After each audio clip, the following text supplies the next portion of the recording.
انجیر کے سائے سے زیتون کی روشنی تک اور طور سینا کی بلندیوں سے امن والے شہر تک، یہ سفر انسان کے اندر اترتا ہے۔ سورۃ التین میں رب کائنات فرماتا ہے والتین والزیتون، انجیر کی قسم اور زیتون کی۔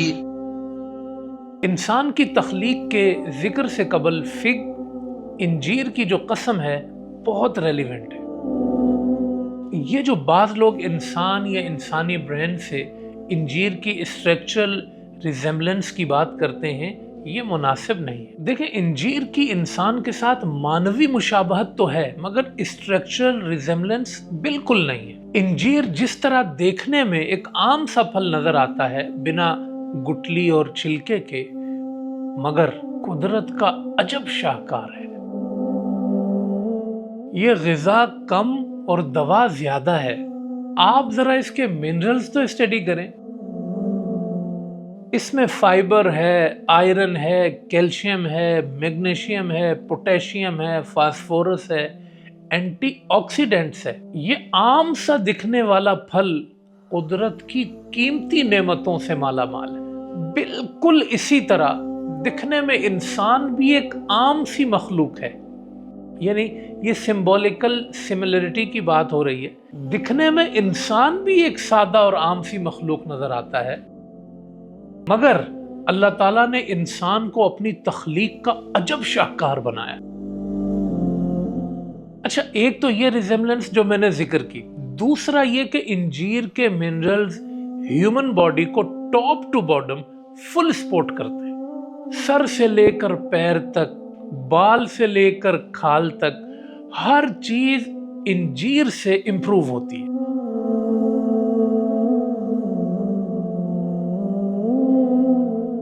Now you understand resemblance between fig and human body. والتین کے بعد والزیتون، اولیو، اس کا بھی یہی معاملہ ہے۔ یہ سارے منرلز جو انجیر میں ہیں سب کے سب زیتون میں بھی ہیں، بلکہ زیتون ایک قدم انجیر سے اور آگے ہے۔ اچھا، زیتون کی خاص بات یہ ہے کہ یہ ہیومن ڈی این اے کو بھی اس کے ساتھ ساتھ پروٹیکٹ کرتا ہے۔ وطور سینین وهذا البلد الامین، اور طور سینین کی اور اس امن والے شہر کی۔ طور سینا اور بلد الامین یعنی مکہ، یہ دونوں most amazing and historical place ہے۔ مذہبی طور پر تو بابرکت ہے ہی، کیونکہ یہ دونوں ریولیشن زون ہیں، مگر سائنٹیفکلی بھی یہ علاقے حیران کن ہیں۔ اچھا، یہ جو ماؤنٹ سینائی ہے جیولوجیکلی بہت سٹیبل زون ہے، سائزمکلی کام ہے، زلزلہ تو وہاں نہ ہونے کے برابر ہے، اسی لیے وہاں پر الفا ویوز انکریز ہوتی ہے، سکون، اور انوائرمنٹلی تو وہ علاقہ بہت کمپیٹیبل ہے۔ اور رہا بلد الامین یعنی مکہ مکرمہ، اس کا بھی یہی معاملہ ہے، بلکہ مکہ اس معاملے میں طور سینا سے بھی الحمدللہ ایک قدم آگے ہے۔ اچھا، یہ جو کہا گیا نا بلد الامین، سٹی آف پیس، یہ صرف پولیٹیکل سٹیبلٹی نہیں ہے بلکہ انوائرمنٹلی اور اسپرچولی بھی بہت اسٹیبل ہے۔ شہر مکہ ریولیشن زون بھی ہے، ارتھ کا سینٹر بھی ہے، سیزمکلی کام بھی ہے، اور اس کے ساتھ ساتھ ایک خاص بات یہ ہے کہ سائنس کے مطابق مکہ مکرمہ میں میگنیٹک فیلڈ بیلنس ہے۔ یہ علاقہ زمین کے ان چند خطوں میں سے ایک ہے جہاں پر میگنیٹک فیلڈ بہت کم ڈسٹرب ہوتی ہے، اور جس خطے میں میگنیٹک فیلڈ ڈسٹرب نہ ہو، سائنس کے مطابق وہاں پر ذہن کا سکون بھی ہوتا ہے، دل کا سکون بھی ہوتا ہے۔ کیوں؟ اس لیے کہ ہمارا دل اور دماغ الیکٹرک سگنلز پر ورک کرتا ہے۔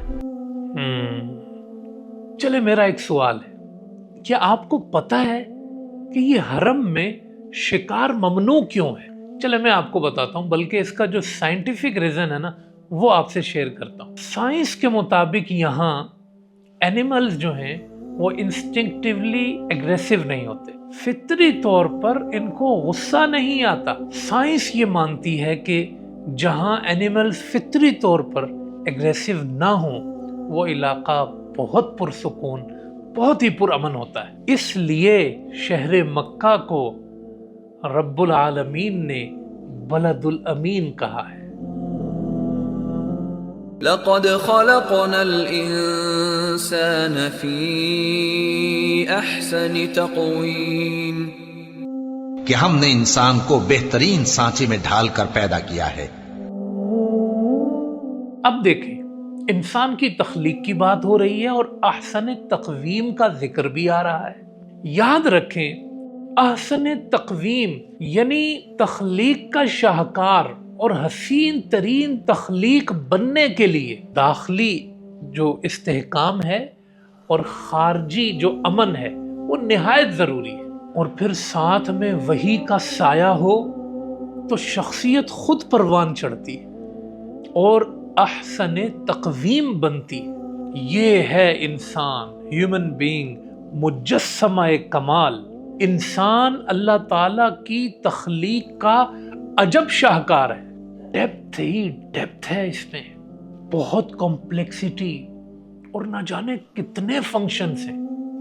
ڈی این اے پروفائل یعنی بائیولوجیکل آئیڈینٹی، اور آپ ذرا چیک کریں، یونیک اور ان میچ ڈی این اے 8 ارب سے زیادہ موجود آبادی ہے، اور جب سے دنیا بنی ہے نہ جانے کتنے اربوں خربوں انسان پیدا ہو چکے ہیں، لیکن ڈی این اے ہر ایک کا یعنی بائیولوجیکل دستخط دوسرے انسان سے بالکل مختلف ہے۔ سائنس کے مطابق ڈی این اے کے ایک چھوٹے سے خلیے کے اندر اسی انسان کی 3 ارب سے زیادہ معلومات موجود ہیں۔ پھر انسان کو جو شعور کی دولت عطا کی گئی یعنی اسے کانشیس بینگ بنایا گیا، ایڈوانس برین یعنی قوت مدرکہ اور پری فرنٹل کارٹیکس یعنی قوت متصرفہ۔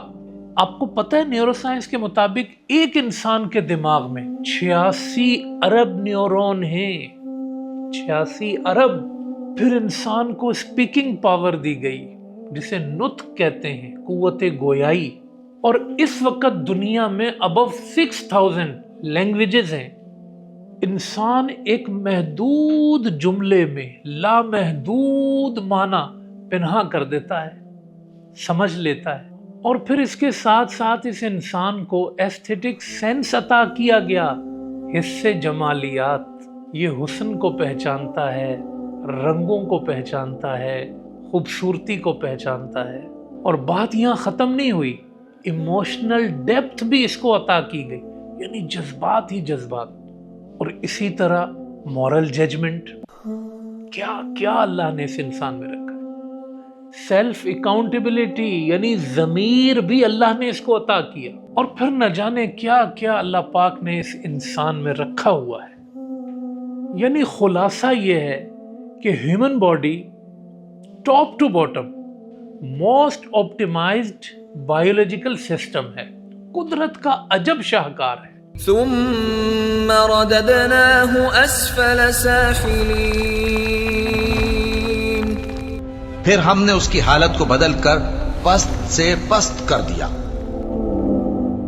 اچھا دیکھیں، یہ کتنی حیران کن بات ہے۔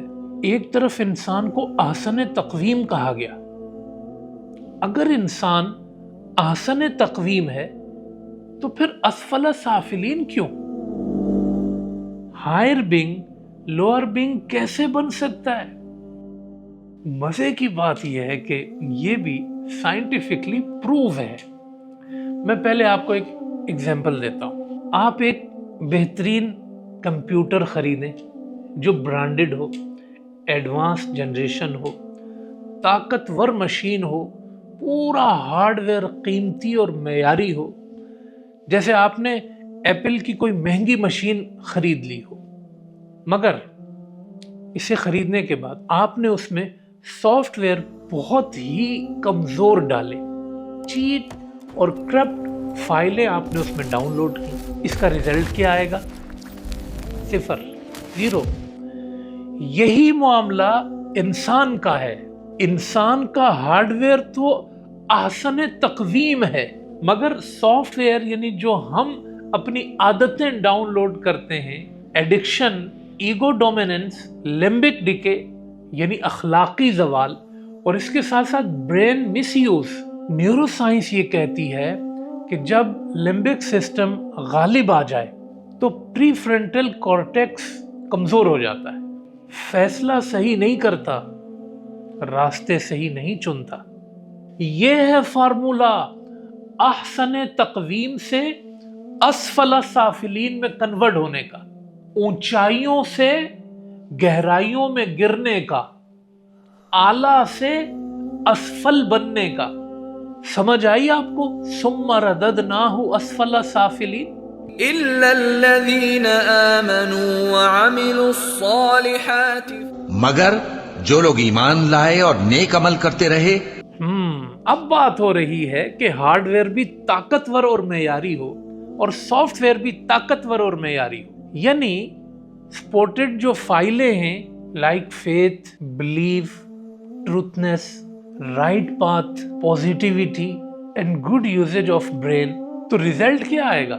نہ ختم ہونے والا اجر، اٹرنل، غیر ممنون۔ فلهم أجر غير ممنون۔ تو ان کے لیے بے انتہا اجر ہے۔ یس، اٹ از پاسبل۔ یہ جو اجر ہوتا ہے یہ میٹر نہیں ہوتا اور نہ ہی ٹائم باؤنڈ ہوتا ہے، اس لیے کہا کہ یہ اٹرنل ہے۔ یاد رکھیں، کوئی بھی ایکشن یا ڈائیلاگ امپیکٹ سے خالی نہیں ہوتا۔ بعض باتیں لوگ کر تو جاتے ہیں مگر اس کا اثر صدیوں تک، نسلوں تک باقی رہتا ہے۔ جب انسانی ایکٹ اس قدر امپیکٹ فل ہے تو رب کی طرف سے ملنے والے ریوارڈ کا اثر کتنا زیادہ ہوگا، اسی لیے کہا غیر ممنون۔ اچھا، آپ کو یہ لا تو پتہ ہی ہے، energy neither be created nor be destroyed but it can be converted one form to another form۔ تو اسی طرح انسان کے کیے ہوئے نیک عمل بھی قیامت کے دن اسے اٹرنل فارم میں ملیں گے۔ فما يكذبك بعد بالدين، تو اے انسان، اس کے بعد بھی تو جزا کے دن کو کیوں جھٹلاتا ہے؟ انسان کے پاس جواز ہی کیا ہے کہ وہ قیامت کے دن کے حساب کا انکار کرے؟ بعض لوگ یہ کہتے ہیں کہ ڈومز ڈے اور ججمنٹ ڈے کچھ بھی نہیں، وہ کہتے ہیں یہ illogical ہے۔ آپ بتائیں، اگر ججمنٹ ڈے illogical ہوتا تو اللہ تعالیٰ انسان کے اندر سیلف اکاؤنٹیبلٹی، سیلف ریئلائزیشن اور اکاؤنٹیبلٹی انسٹنکٹ کیوں رکھتا؟ کیوں ضمیر ملامت کرتا ہے؟ کیوں انسان کو اچھے برے کی تمیز دی گئی ہے؟ کیسے کہتا ہے انسان کہ یہ درست ہے، یہ غلط ہے، یہ رائٹ ہے، یہ رانگ ہے؟ کیسے کہتا ہے؟ اس لیے اللہ نے کہا فما یکذبک بعد بالدین، اس نظام کی گواہی تو تیرے اندر موجود ہے، تو کیسے انکار کرتا ہے ڈے آف ججمنٹ کا؟ أليس الله بأحكم الحاكمين، کیا اللہ سب فیصلہ کرنے والوں سے بہتر فیصلہ کرنے والا نہیں ہے؟ اللہ پاک یہاں پر کیا فرماتا ہے؟ انسان کو جو اتنا باکمال بنایا، اپرائٹ پوسچر، بیسٹ ڈیزائن، الگ الگ سینسز، اسکلز اور فنکشن جس نے عطا کیے، یعنی ہیومن بینگ کو بنانے والا اور کون ہو سکتا ہے؟ وہی جو سپر بینگ ہے۔